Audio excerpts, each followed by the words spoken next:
Welcome to Hutchins BBQ. This is quite the success story. These barbecue locations are open 7 days a week, lunch and dinner, almost always aligned, and I don't know of any other barbecue joint that serves more barbecue or has more customers than they do. It's got two reasons why it's so successful, and you're going to learn those today. Let's go inside and meet our barbecue superstar, Trey Hutchins. Tracy. Yes, sir. Such an honor to be here with you. You're a barbecue superstar. Thank you, sir. Appreciate the compliment. Not easy to do. No, sir. How did you do it? Started because I had to. Just a lot of hard work. That was the main thing. So, really just to make a living. But yeah, I fell in love with it at a really young age, and I really couldn't see myself doing anything else. So, I just persevered, hard work, loved the product, loved the culture of Texas barbecue, especially over the last 15 years and what it's become. So yeah. When you were younger or back in time, did you have any barbecue role models? I was, and I'm 54 years old, so this is, when I was 14, 15, we're talking 40 years ago. Sure. I really looked at Coulter's barbecue here locally. Okay. Definitely, Spring Creek was really cool at that, super busy, one of the up and coming chains. But Coulter's, they're out of Houston, Lutherans. Right. And I was in awe of their building. I thought even at Roy Smokehouse, my dad was putting out a better product than them. So I seen that and I'm like, okay, well, my dad's product is superior than Coulter's. But these guys can put, multiple locations in, these big, nice buildings. And so, and, they were using these big, J&R rotisseries that we use now. So, I thought it was, that was really, I guess, what I was chasing. I mean, when I came to Dallas, ribs was their big product. It wasn't brisket, that was ribs. huge. Ribs, they were known for that. Yeah. Is that absolutely, right? Yeah. And known for, putting Dr. Pepper in their barbecue sauce, of course. So, right. So, that's, I said that was probably being young and very poor. I think that was what that inspired me. That really, having those big, nice restaurants and, just seeing people piled out of the, packed buildings and coming from a little trailer out in Princeton, Texas. So it was like, as a 14, 15-year-old kid, it was, it was really impressive. So what is the mission that keeps you and Tim so motivated in building this success you guys have had? Man, I think it's just, and me and Tim, we've talked about it this week. We're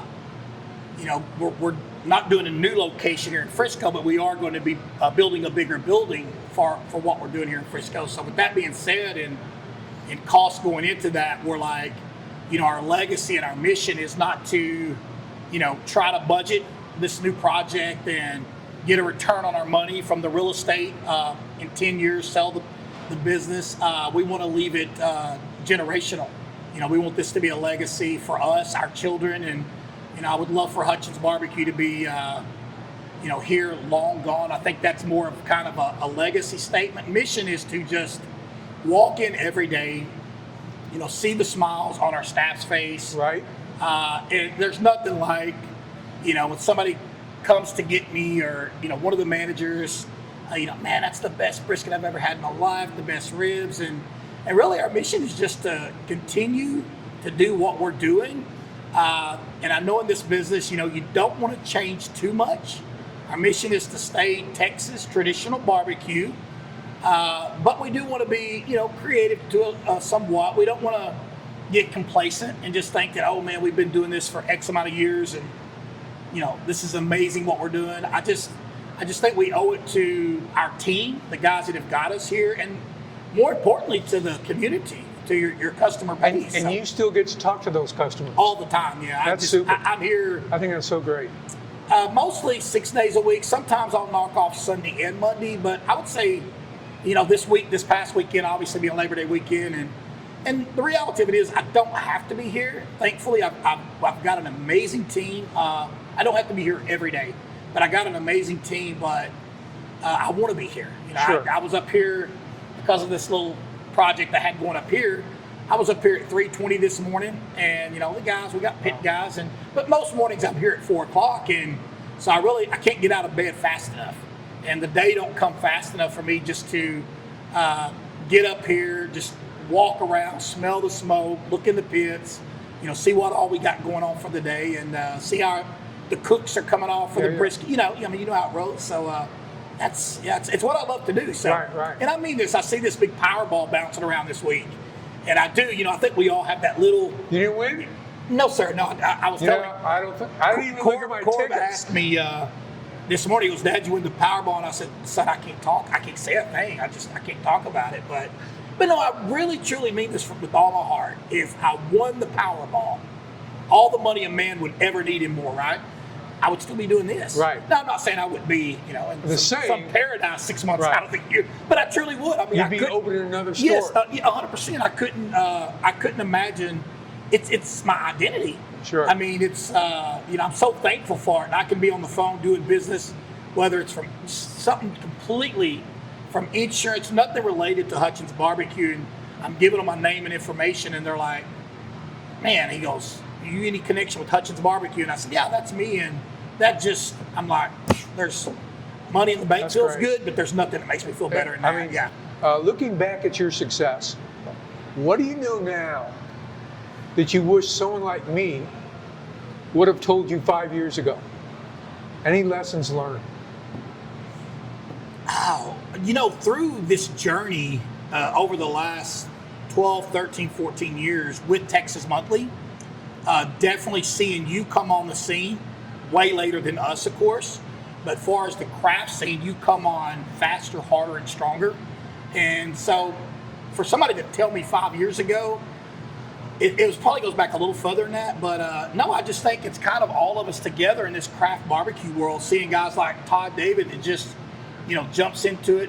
You just start hearing his name, Cadillac Barbecue, and you start hearing all this. And then you look up in 2017, he's number 3 in Texas Monthly, and you're like, wow. So, I'm in your doors. I'm testing your product. I'm at Aaron Franklin's. I'm at Snow. I'm some of the best barbecue in the country, and so I'm learning from all you guys as we go, and you're adapting to the new climate, the new environment that Texas barbecue has become. So, definitely, even to this day, still learning. So I think we've known each other probably 15 years plus.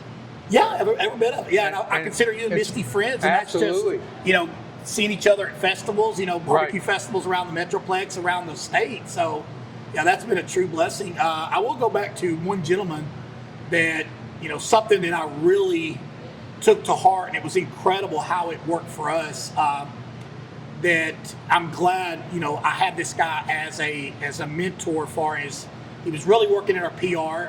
Biggie was the firm he owned, but he was in the process of selling it. But he just kind of become family to us, like you. And we were really close on our catering process, and with some of the local chains around here.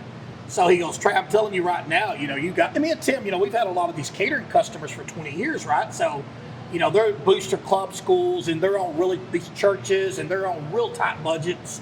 And he said, "Man, I'm telling you, no matter how good a product, whether it's prime, whatever it is, you're handcrafting your sausage now, no matter what you're doing, you have to separate that price. So when people are looking at your price, they're putting you in that category no matter what." So I did that. Fast forward 2-3 years later, I lost a few people along the way. Definitely took care of them, kind of weaned them a little bit off of the pricing. But I look up and we're traveling the country. We're out in Tucson multiple times feeding AT&T. We're up in New York taking care of Samsung. Wow. It's just amazing, the clientele. And so now we're just, the catering clientele is just off. So we've separated ourselves. If you could give a new guy in the barbecue world one piece of advice on organization or operations or setup, something besides just the cooking part, Okay. what would you tell him? The biggest thing for me, and I think a lot of it, you can tell people how you do it, and that's good. That's what I definitely do, and I talk to a lot of barbecue guys pretty regular, whether it's a quick phone call or just a quick text. But I think just, man, the main thing starting a business is make sure you put extremely good people around you. We obviously know it starts in the pit. So, but just take care of your people. I think be truly kind to them, uplift them, encourage them. And I've always looked at, and I would tell them, when you see employees, for years, I've seen employees, I've had manager staffs, and they're like, man, that person's just not quite cutting it. Instead of me, the way I'm wired, I never look at that individual and I throw it on them. More times than not, it is what it is. But I always look at them and I'm like, okay, what am I doing? What is my management team doing that's not getting the best we can out of those people? And so I definitely think, hiring the right people, try to. This is normally a turnover business. We just don't have much. And I think that's just giving them every opportunity to be successful. And that sounds pretty simple, but it really is. It's just, it still comes back to those three main things: people, product, and profit. I love it. Yeah, you got to do all three. Yeah, absolutely. You're right. Yeah. Looking back, what small change did you make that really had a big impact on your business? That aha moment in growing? It's hard to, we've done so many changes. It's hard to dissect one. I think, to say the changes that we've done inside the store, from the way we plate our food, in the paper. I mean, we used to put it on the little, the little plastic plates. Okay. The little fruit bowl, 4-ounce fruit bowl, right? You remember that. So, from all that to, we used to run the all you can eat. And, this was probably 7-8 years ago now, but just remember being around, we'd already been in Texas Monthly a couple of times, and you're hearing that you're the best, you're the cheapest in Texas. How do you guys do it? And I just kept hearing that. I told Tim, I said, we got to take the all you. And I mean that because I didn't want to be known for that. You're seeing these other barbecue guys. Todd David's one of them. Cadillac Barbecue Misty. You're seeing these guys that are getting number 3. Man, that's the best. You look at their review, best brisket I ever ate. Man, that's amazing sausage. And you go down Hutchins, and it's like, man, that all you can eat. That's the best deal in town. Man, that's the cheap. We loved it, and man, they got that homemade free peach cobbler and ice cream. That's the one thing we haven't got rid of. We got rid of catfish. We got rid of rolls, cornbread. We thought we were going to be crucified for all those. Rolls and cornbread, a little bit. Catfish, not so much. But I don't think we'll ever take our peach cobbler and banana pudding off. It's been a staple since Roy Smokehouse. And we'll never take that off because it's something, I'm sure they're out there. It's tradition. I haven't seen, it's tradition. It's tradition. And, it is part of our customers. It's part of who we are. So it's definitely Hutchins BBQ DNA. So we used to come for that all you can eat. Yeah, a lot. And most customers did. It was the best. We went to this location part. We didn't go to McKinney. Okay. And then your success hit, and you kept growing and growing and growing, and then it wasn't here anymore. Yeah. What happened? A lot of disappointment. The cost of prime brisket. I don't want to say it was really for marketing. It was really truly for just the price of brisket going up. And you look up, and we were going to have to go up so much on our all-you-can-eat that it just didn't make sense. And we're like, okay, we cannot charge this for an all-you-can-eat if people feel like they're getting the fair deal. So we just, we made it go away. And, it definitely set wrong with us that we were the cheapest or the best deal in Texas. It was less than $20 a head. I got a sign in there, Todd. It wasn't too long ago on McKinney, a big banner, and it was $13.59. Is that right? It wasn't too. I would have to get the date on it, but it wasn't that long ago. And I'm thinking probably 2014. And so that's, and brisket we was paying $283 a pound for prime even then. That's a big thing. Yeah, but no, trailing off to that and going back to now, what we're seeing on reviews is, we're getting a lot of praise for our customer service. And I truly feel like, I think there was something with, and I get a lot of feedback, a lot of input from, obviously a lot of personal customers, because, I would say pretty much all of my friends, most of my friends are either I've met through this business as customers, right, or associates like you. Right. And so I get a lot of input on different things. So that really, I never seen, even though I thought we had it, I just never seen that in reviews. And it just, you would out of 1 out of 30, you might say, oh, great customer service. And so I guess this was actually 2020. We'd actually huddled up in January, going to be launching this, samples all day, every day. Okay, fast forward COVID, we all know what happened there. So once we got back opened up 100% to the public, inside dining, we just samples all day long. And we just had a point person up here and we said, guys, customer service through and through and through. We're not going to talk about labor numbers. We have meetings every Friday. We sit down, we say our food and labor costs. Yes, it's important. Profit for sure. Definitely you gotta keep the business, gotta keep the doors open, right? So, but we wasn't just sold on numbers. If we're 2 or 3% up on labor costs, so be it. To give our customers and to build this culture in this building, this standard, that's what we got to do.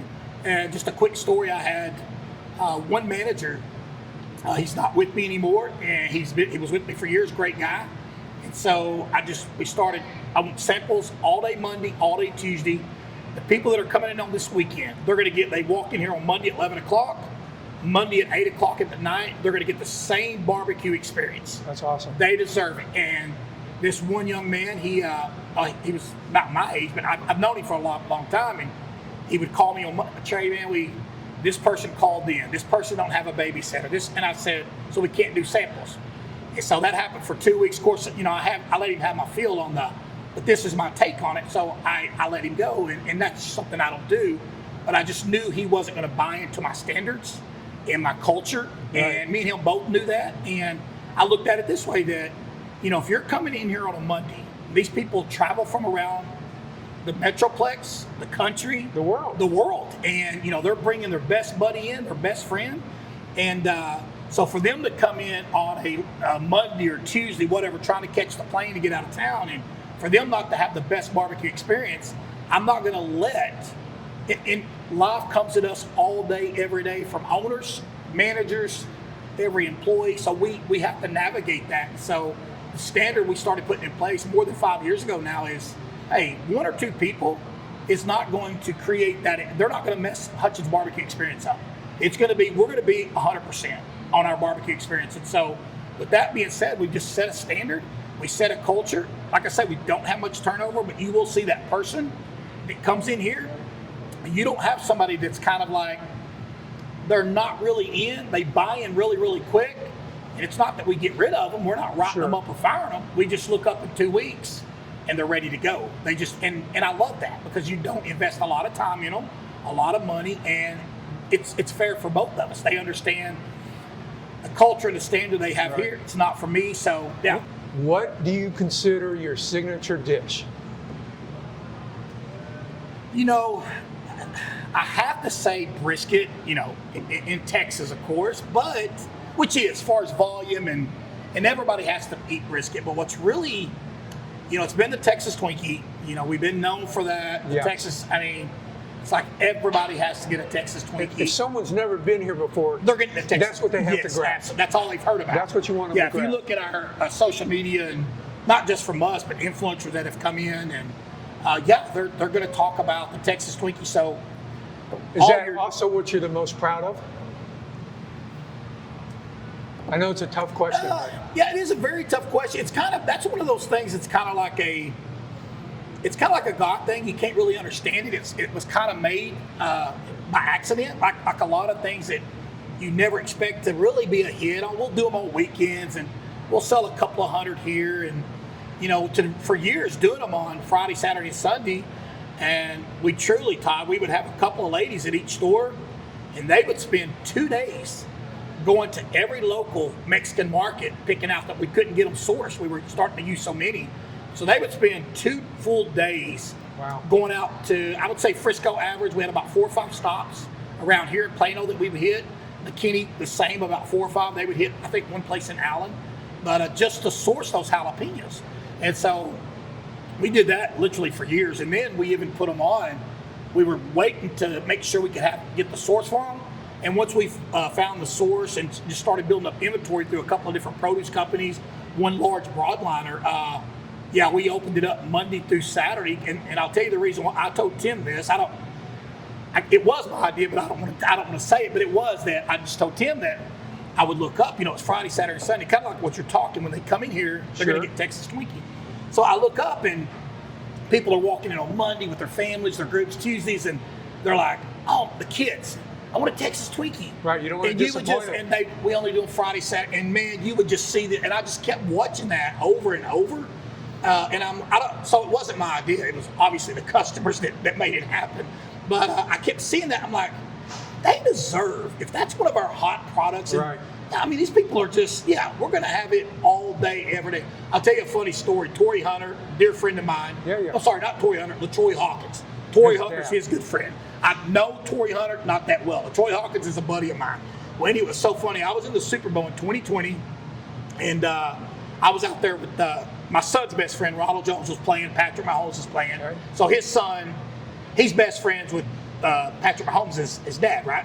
Well, anyway, so LaTroy's sitting there. We had never met, so we got to hook up during that little meeting at the Super Bowl.